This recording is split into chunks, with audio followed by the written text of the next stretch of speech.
درنو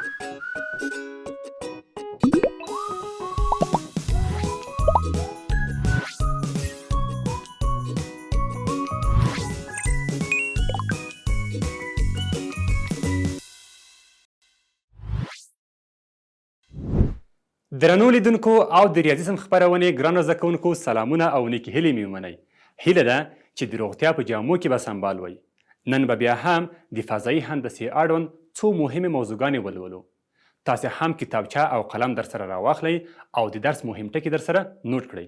پوهیږئ چې د درس زده کولو لپاره یو مهم ټکی تمرکز دی.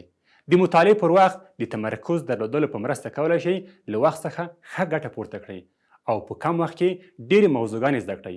یو بل مهم ټکي ته هم باید پام وکړئ، هغه دا چې د مطالعې لپاره یو آرام او مناسب چاپیریال وټاکئ او بیا هغه شیان او وسایل چې ستاسو د تمرکز مخه نیسي له هغه ځایه لرې کړئ. تر هغې وروسته مو موخې وټاکئ چې غواړئ د مطالعې په پایله کې ترلاسه کړئ او په پای کې د هرو 50 دقیقو مطالعې وروسته 10 دقیقې دمه وکړئ. د دې میتود په کارولو سره تاسې کولی شئ د وخت څخه ښه ګټه واخلئ او د زده کړې کچه مو نوره هم لوړه کړئ. قدرمنو لیدونکو، راځئ چې د زده کړې موخې وګورو او د هغو مطابق درس ته ادامه ورکړو. د زده کړې موخې زده کوونکي به د درس تر پای وکولی شي چې په فضا کې متعامدې کرښې او مستویګانې وپیژني، په فضا کې موازي مستویګانې معلومې کړي.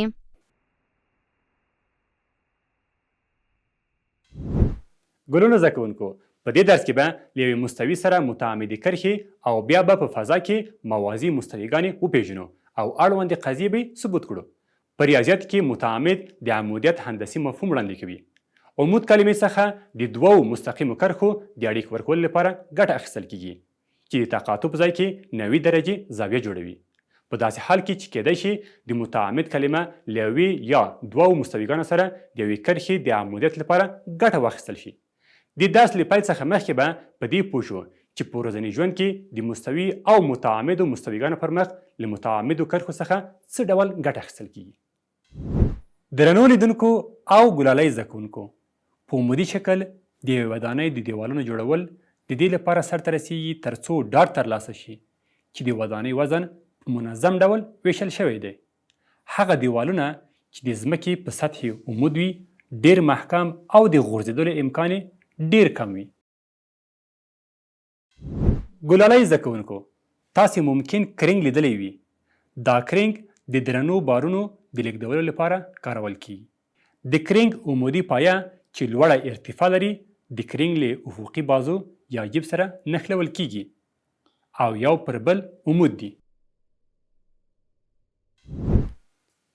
ګلالۍ زده کوونکو، اوس راځئ چې دا زده کړو چې په فضا کې متعامدې مستقیمې کرښې څه ته وایي. مخکې مو وویل چې د متعامد کلمه د عمودیت هندسي مفهوم لپاره یو عمومي اصطلاح ده. په مسطحه هندسه کې دوه مستقیمې کرښې هغه وخت له یو بل سره عمود دي کله چې دوه قایمې زاویې یو بل قطع کړي. مثلا په دې ځای کې د ای بي او سی ډي کرښې یو بل په قایمه زاویه یعنی 90 درجو کې قطع کوي، نو ځکه له یو بل سره عمود دي.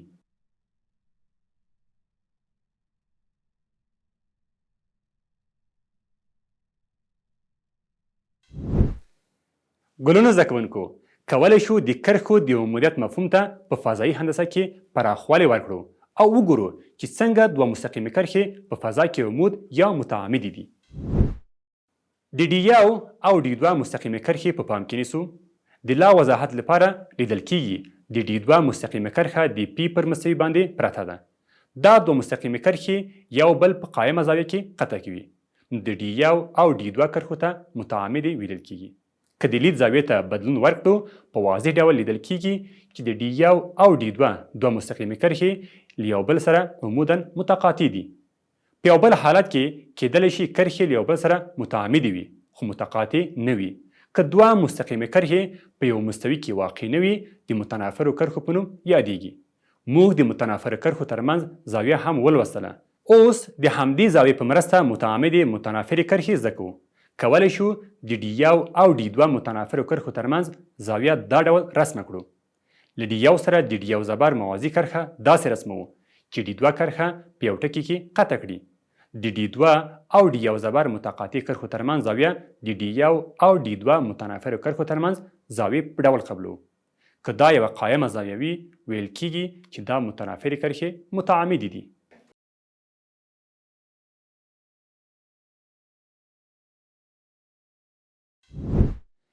ګرانه زده کوونکو، په مسطحه او فضایي هندسه کې مو متعامدې کرښې وپېژندلې او پوه شو چې که د دوو متنافرو کرښو ترمنځ زاویه قایمه وي نو د متعامدو متنافرو کرښو په نوم یادیږي. که غواړئ په یو کاغذ باندې د دې انځور رسم کړئ ممکن دا کار به ستونزمن وي، خو که تاسې موضوع باندې ښه وپوهیږئ کولی شئ په سم ډول یې انځور رسم کړئ. اوس راځئ دا زده کړو چې څه وخت یوه کرښه په مستوي باندې عمود ده. تعریف: د ډي مستقیمه کرښه د پی پر مستوي متعامده ده چې ډي کرښه د پی مستوي د او په ټکي کې قطع کړي او په عین وخت کې د دلتا 1 او دلتا 2 پر مستقیمو کرښو د پی په ټکي کې عمود وي. دا تعریف په ساده ډول بیانوي چې یوه مستقیمه کرښه له مستوي سره هغه وخت متعامده ده کله چې مستوي په یوه ټکي کې قطع کړي او د مستوي پر مخ چې دوه کرښې واقع دي پر هغوی عمود وي.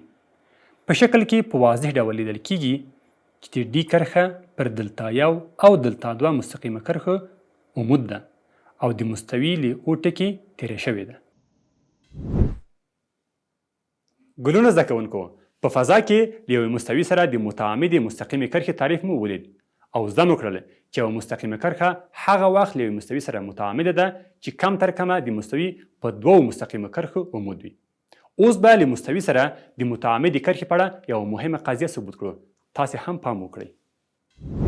قضیه: فرض کړئ چې د ډي مستقیمه کرښه په او ټکي کې د پی مستوي قطع کړي او په مستوي عمود وي، نو ډي کرښه په هره مستقیمه کرښه چې د پی په مستوي کې واقع وي او له او ټکي څخه تیره شي عمود ده. په دې قضیه کې ویل شوي دي چې که د ډي مستقیمه کرښه په او ټکي کې د پی مستوي قطع کړي او له مستوي سره عمود وي، ثبوتوو چې د ډي کرښه په هرې مستقیمې کرښې چې له او ټکي څخه تیریږي او د پی مستوي پر مخ واقع وي عمود ده، لکه څنګه چې د ډي کرښه له پی مستوي سره متعامده ده. نو د تعریف له مخې د ډي کرښه د او واي او او ایکس مستقیمه کرښو سره هم عمود ده چې له او ټکي څخه تیریږي او د پی مستوي پر مخ شتون لري. اوس د اوزایډ یوه اختیاري مستقیمه کرښه په پام کې نیسو چې له او ټکي څخه تیره او له دوو نورو کرښو سره توپیر ولري. دا چې د ډي کرښه د اوزایډ پر کرښه عمود ده، په دې صورت کې یوې پایلې ته رسیږو. د اوزایډ کرښې پر مخ یو ټکی په پام کې نیسو او دا ټکی په ام سره نوموو. بیا یو مرستندویه کرښه رسمو چې د پی مستوي پر مخ واقع وي او له ام ټکي څخه تیره شي. دا کرښه د او ایکس او او واي کرښې په ترتیب سره په بی او سی ټکیو کې قطع کړي. اوس پر ډي کرښه باندې د او ای او او ای زبر دوه قطع کرښې په نښه کوو چې له او ټکي څخه مساوي واټن ولري. په دې صورت کې د ای او بی او ای زبر او بی مثلثونه قایم الزاویه او انطباق منونکي دي چې په انطباق منونکو مثلثونو کې د مثلث متناظرې ضلعې د یو بل سره مساوي دي. نو ای بی مساوي ای زبر بی کیږي. په همدې ډول د او ای سی او ای زبر او سی مثلثونه قایم الزاویه او انطباق منونکي دي او همدارنګه ای سی مساوي ای زبر سی کیږي. د دې دوه ضلعو له مساوات څخه دا پایله لاسته راځي چې د ای بی سی او ای زبر بی سی مثلثونه هم انطباق منونکي دي. که د یو مثلث دوه ضلعې د بل مثلث له دوه ضلعو سره مساوي وي، دا دوه مثلثونه د یو بل سره انطباق منونکي دي، ځکه چې په ای بی سی مثلث کې د ای سی او ای بی ضلع په ترتیب سره د ای زبر بی سی مثلث د ای زبر سی او ای زبر بی له ضلعو سره مساوي دي. نو ای زبر بی سی مثلث له ای بی سی مثلث سره انطباق منونکی دی. سربیره پر دی که چیرې دوه مثلثونه انطباق منونکي وي نو متناظرې زاویې هم مساوي دي. نو د ای سی بی زاویه په ای بی سی مثلث کې د ای زبر سی بی له زاویې سره مساوي ده. د مثلثونو د انطباق مننې له مخې د ضلع زاویې ضلع په پام کې نیولو سره د ای سی ام او ای زبر ام سی مثلثونه له یو بل سره انطباق منونکي دي. د مخکینۍ محاسبې له مخې د ای سی ضلع له ای زبر سی سره مساوي ده او د سی ام ضلع د دواړو مثلثونو مشترکه ضلع ده، نو ځکه له یو بل سره مساوي دي. او د ای بی سی او ای زبر بی سی مثلثونه د انطباق مننې له مخې ای زبر سی بی او ای سی بی زاویې سره مساوي دي. نو د ای سی ام او ای زبر ام سی مثلثونه انطباق مننه مو ثبوت کړه او له دې څخه مو دا پایله ترلاسه کړه چې ای ام مساوي ای زبر ام دی. نو ای زبر ام متصل ساقین مثلث دی. په هر متصل ساقین مثلث کې پر قاعده باندې رسم شوی میانه د مثلث ارتفاع هم ده او ارتفاع پر قاعده باندې هم عمود ده. نو د او ام قطع کرښه پر ای زبر باندې عمود ده ځکه چې د ای زبر قطع کرښه پر ډي کرښه باندې منطبقه او د او ام قطع کرښه د او زد اختیاري کرښه باندې منطبقه ده او ثابت مو کړل چې د ای زبر قطع کرښه په او ام باندې منطبقه ده. په پایله کې ویلی شو چې د ډي کرښه پر او زد کرښه باندې عمود ده. نو ثبوت مو کړل چې که ډي مستقیمه کرښه په او ټکي کې د پي مستوي قطع کړي او له مستوي سره عمود وي نو د ډي کرښه له بلې هرې مستقیمې کرښې سره چې له او ټکي څخه تیره شي او پر پي مستوي باندې واقع وي عمود ده. ښه ګرانو زده کوونکو قضیه مو ثبوت کړه.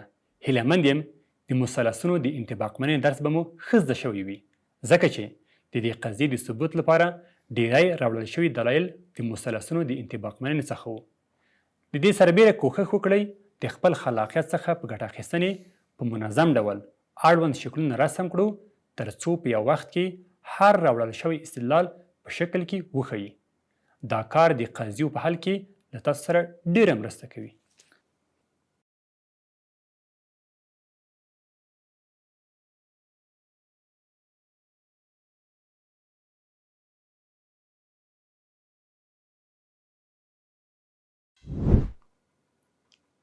ګلونه زده کوونکو هیله لرم د قضیې ثبوت به مو زده شوی وي. اوس د یوې لنډې دمې وخت را رسېدلی دی. تاسې هم له دمې څخه په ګټې اخیستنې دا قضیه یو ځل بیا ثبوت او تکرار کړئ. له دمې وروسته بیرته راګرځو او د درس دویمه موخه لولو. له موږ سره پاتې شئ.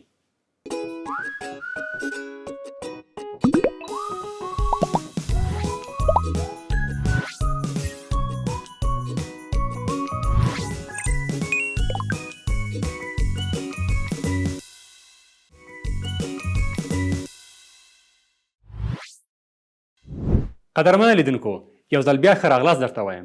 له دمې مخکې مو د متعامدو کرښو په اړه ولوستل او له مستوي سره د متعامدې کرښې اړوند قضیه مو هم ثبوت کړه. اوس به د درس دویمې موخې ته لاړ شو. د درس دویمه موخه مو په فضا کې د موازي مستویګانو په اړه ده. لومړی به زده کړو چې موازي مستویګانې څه ته وایي. کله چې دوه مستویګانې یو بل په هیڅ ټکي کې قطع نه کړي دا مستویګانې له یو بل سره موازي دي. مثلا د پی او کیو مستویګانې په پام کې نیسو. که موږ دواړو مستویګانو ته امتداد ورکړو نو لیدل کیږي چې دواړه مستویګانې مشترک ټکی نه لري. نو د پی او کیو مستویګانې له یو بل سره موازي دي. قدرمنه لیدونکو موازي مستویګانې مو وپېژندې. اوس به د موازي مستویګانو په اړه قضیه ولولو او ثبوت به یې کړو. هیله ده ښه پام وکړئ او د قضیې هر پړاو در سره نوټ کړئ. زو قضیه په ګډه ګورو. قضیه که د پی او کیو مستویګانې له یو بل سره موازي وي نو په پی مستوي کې هره مستقیمه کرښه له کیو مستوي سره موازي ده. ګلالۍ زده کوونکو دا قضیه په ساده ژبه بیانوي چې دوه مستویګان له یو بل سره موازي وي.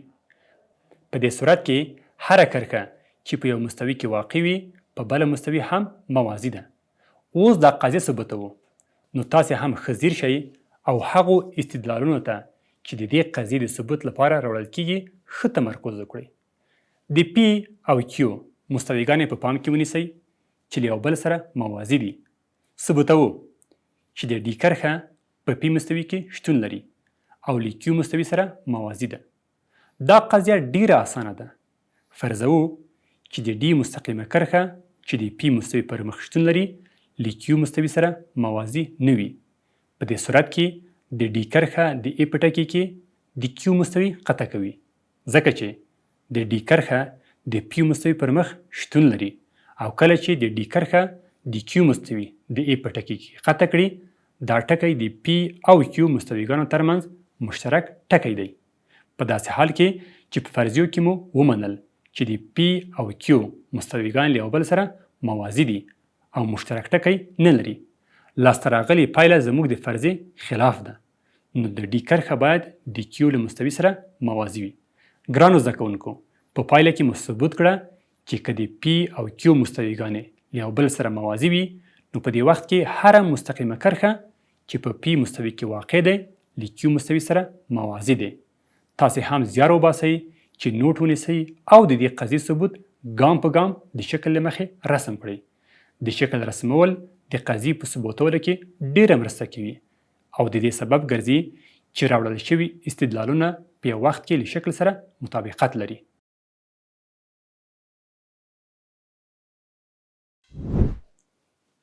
ګلونو زده کوونکو، هیله لرم د قضیې ثبوت به مو زده شوی وي. له دې قضیې څخه دې پایلې ته رسیږو چې که دوه مستویګان له یو بل سره موازي وي، هغه کرښې چې د دې مستویګانو پر مخ واقع وي له یو بل سره موازي دي. ښه نو، اوس به د موازي مستویګانو اړوند بله قضیه ولولو. تاسې هم د خپلو وړتیاو څخه ګټه واخلئ او شکلونه رسم کړئ. قضیه: که د D1 او D2 دوه متقاطع مستقیمې کرښې د P مستوي پر مخ واقع وي او له Q مستوي سره موازي وي، په دې صورت کې د P او Q مستویګانې هم موازي دي. لایقه او زیارکښو زده کوونکو، دا قضیه د موازي مستویګانو په اړه ده. فرض کړئ چې دوه کرښې لرو چې یو بل قطع کې وي، یعنی په یو ټکي کې مشترک دي او د یوې مستوي پر مخ پرتې دي. اوس که چیرې دا دوه کرښې له یوې بلې مستوي سره موازي وي، نو هغه مستوي چې کرښې پرې واقع دي له نورو مستویګانو سره هم موازي کیدلی شي. دا قضیه د موازي مستویګانو په اړه ده چې ثبوتوي. که دوه متقاطع کرښې د یوې مستوي پر مخ واقع وي او دا کرښې له دومې مستوي سره موازي وي، ثبوتوو چې دا دوه مستویګان له یو بل سره موازي دي. لومړی د D1 او D2 متقاطع کرښې په پام کې نیسو چې د P پر مستوي باندې واقع وي او د D1 او D2 متقاطع کرښې له Q مستوي سره موازي وي. د دې فرضیو څخه ګټه اخلو او معلوموو چې د P او Q مستویګانې له یو بل سره موازي دي. د دې قضیې د برهان یا غیر مستقیم ثبوت له مخې دا قضیه ثبوتوو. د A په څیر یو ټکی په نښه کوو چې په مستویګانو کې واقع نه وي او له دې ټکي د دلتا1 او دلتا2 دوه مستقیمې کرښې چې په ترتیب سره د D1 او D2 کرښو سره موازي وي رسموو. د قضیې له مخې که یو مستقیمه کرښه له بلې سره موازي وي او د مستوي پر مخ شتون ولري، دا کرښه هم له مستوي سره موازي ده. ځکه د دلتا1 کرښه له D1 کرښې سره موازي ده او D1 د P مستوي پر مخ شتون لري، نو د دلتا1 کرښه له P او Q مستویګانو سره موازي ده. په همدې ډول موږ کولی شو وښیو چې دلتا2 هم له P او Q مستویګانو سره موازي ده. نو د دلتا1 او دلتا2 کرښې له P او Q مستویګانو سره موازي ده. فرضوو چې د P او Q مستویګانې یو بل قطع کوي او مشترک فاصلې د L کرښه ده چې دا قضیه یو تناقض راښیي. د مخکینیو قضیو له مخې ویلی شو چې د دلتا1 او دلتا2 کرښې د دې دوو مستویګانو له مشترک فاصل سره موازي دي، په داسې حال کې چې دا بیانیه سمه نه ده، ځکه د موازي کرښو د اکسیومونو له مخې له یو ټکي څخه یوې مستقیمې کرښې ته یوازې یوه موازي کرښه رسمېدلی شي. په دې ځای کې د دلتا1 او دلتا2 کرښې له A ټکي څخه تیریږي او د P او Q مستویګانو له مشترک فاصل سره موازي دي. نو دا فرضیه چې د P او Q مستویګانې متقاطع دي تناقض لري، نو دا مستویګان له یو بل سره موازي دي. ګرانو زده کوونکو او درنو لیدونکو، په پایله کې مو د خلف برهان په مرسته دا قضیه ثبوت کړه. باور لرم چې تاسې لایق زده کوونکو به هم د ثبوت هر پړاو در سره نوٹ کړی وي او په پوره حوصله مندۍ به در سره تکرار او تمرین کړئ، ځکه چې د دې مسلې ثبوت د شکلونو په مرسته تر سره کیږي.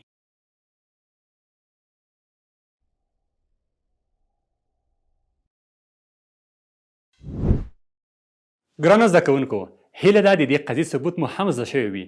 وروستۍ قضیه موږ ته دا راښیي چې څه وخت دوه مستویګان له یو بل سره موازي دي. البته چې فضایي هندسه ډیره لویه موضوع ده چې په دې اړه ډیر کتابونه لیکل شوي دي. قدرمنو لیدونکو، د درس وروستۍ شیبو ته راورسېدلو.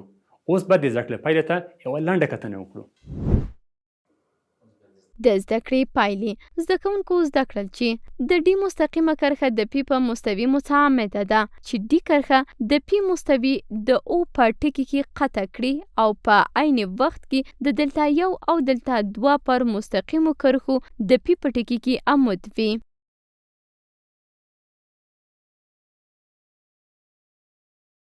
فرض کړئ چې د D مستقیمه کرښه په O ټکي کې د P مستوي قطع کړي او له Q مستوي سره متعامده وي، نو D کرښه په هره مستقیمه کرښه باندې چې د P مستوي پر مخ واقع وي او له O ټکي څخه تیره شي عمود ده.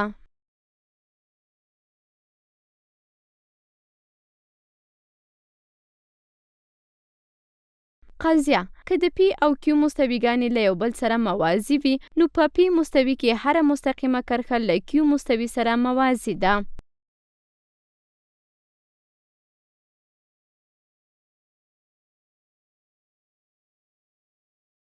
قضیه که د D1 او D2 دوه متقاطع مستقیمې کرښې د پی مستوي پر مخ واقع وي او له کیو مستوي سره موازي وي، په دې صورت کې د پی او کیو مستویګانې له یو بل سره موازي دي.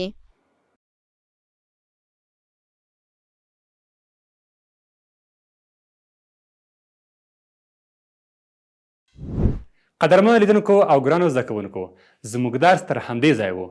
تر بلې خپرونې چې د یو نوي درس سره ستاسو درانه چوپړ ته حاضرېږم، تاسې ټول په لوی او مهربانه رب سپارم. ښې چارې.